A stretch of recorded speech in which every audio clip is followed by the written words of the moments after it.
Hi everyone, it's Julie here, your pet grief expert. On this video, I'm going to be going through some top tips that you can use to help your child after the death of a pet. Quite often, the first bereavement a child will experience is the death of a pet, and helping them to deal with it as well as they can may help them in later life when they have to deal with similar things. One of the most important things that you can do is to listen. Encourage them to talk and listen. Don't be dismissive of their feelings. It might only be a goldfish to you or only a hamster. Perhaps you think it's not as important as a bigger animal such as a cat or a dog. But whatever animal it is, it could be really precious to your child. It could be something that they really love and adore. And they've come home from school and they've looked at it and they've fed it and played with it. And so whatever the animal is, it's important to acknowledge that it's okay for your child to be upset. Don't try and hide your feelings either. If you feel upset, then say how you feel and get them involved in the conversation. Don't try and suppress it because you're worried about them getting even more upset. Let them see that grieving is a healthy and natural part of life. There are different stages of grief to go through, and everyone experiences them differently. But to start yourself and your family on the grieving process, it's important to mark and acknowledge the life and the death of the animal. So with humans, we have funerals, we might have a wake or some kind of ceremony.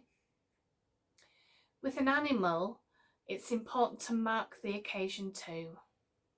And it might be as simple as having a special photograph on the mantelpiece, or it could be scattering ashes in the garden, or if you're likely to move in the future, make sure you either scatter them in a more public place if you're allowed to, or in something like a little plant pot.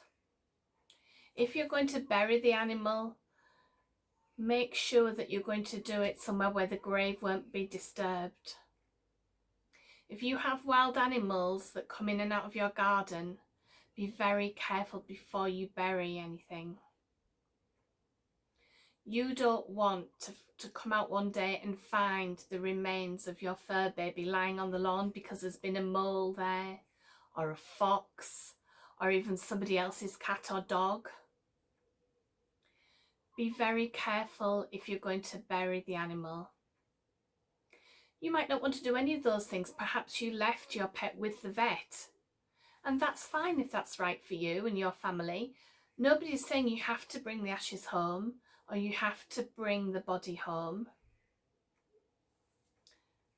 Whatever is right for you is fine, but mark it somewhere. So as you might know from some of my other videos, some of my clients make an album and all the family contribute to this album. So they'll have photographs in, but they'll also, if they've got younger children, they might have them draw a picture, or older children might write a poem or a story.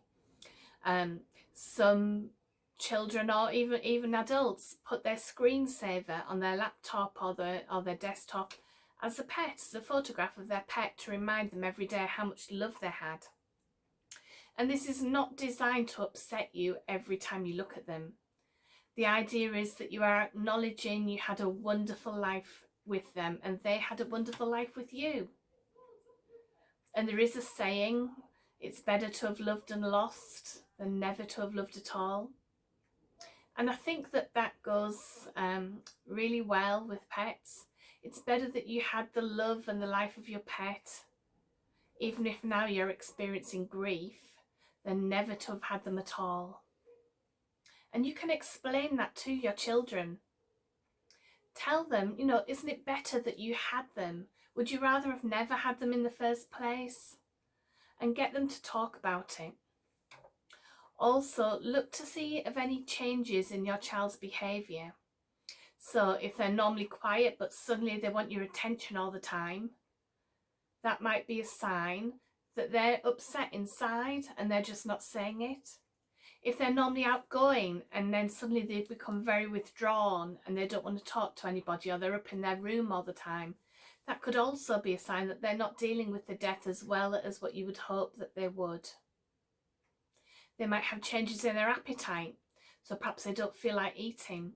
Or perhaps they're overeating and trying to stuff down their feelings with food.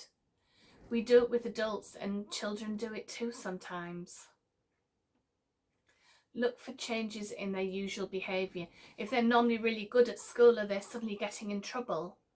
Have they fallen out with their best friend who they wouldn't usually fall out with? Any slight changes, and get them to talk about it. Get them to talk about their pet. You know, you can say things like, what did you like the best?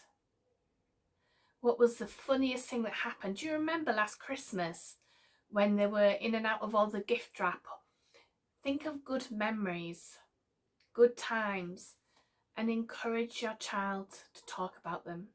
If you've got an older child and perhaps they're quite crafty, you could get them, you know, make a little box or a little urn, or you know, buy a little pot with a lid and get them to decorate it and keep the ashes in there so that they have contributed in some way. Whatever you decide to do, if you decide to have a ceremony in the garden for them, or plant a flower, again, do it something you can take with you if you might move in the future. But whatever it is, let your children be part of the decision making. Don't just go ahead and do it. If the animal dies while your child's not there, if they're at school, try and get them as involved as soon as they come home. If it's a goldfish, don't just flush it away and carry on as though nothing's happened, because it might just be a fish to you, but it might be everything to them. Try and, if you know that your pet is going to die, you know, if it's a terrible thing that's happening, you're going to the vet, you know the prognosis is not good, again, speak to them about it. Don't just try and protect them by not talking about it at all. You might be really upset, but they will be too, and you'll be really helping them by allowing them in. Let them be part of it, what's going on. Avoid phrases like the pet is going to be put to sleep. If you keep saying that, this can cause problems with your child sleeping, because of course the pet has been put to sleep and doesn't wake up again. So they can, deep inside their mind, they can make this connection that going to sleep might mean you don't wake up again.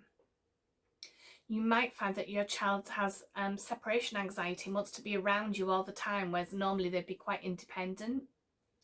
And that's just a little bit of fear or insecurity. Try and avoid words like loss. And we say it all the time because it's a kinder way to say it, you know, sorry for your loss. It sounds much gentler than saying, I'm sorry your animals died. I'm sorry the dogs died. I'm sorry the cats died. To say sorry for your loss. But the problem with things that we lose is we usually find them again. So if you lose your keys, you find them again. Your purse, again, you tend to find them again. And by keep saying all the time, sorry about your loss, in your own mind, as well as in the mind of your child, there'll be something in there that keeps hoping that they're going to come back, the animal's going to come back. Because that's what happens with things that are lost, they get found again. So just watch your language, mind what you're saying, how you're saying it. Encourage your child to speak and make them part of the decision.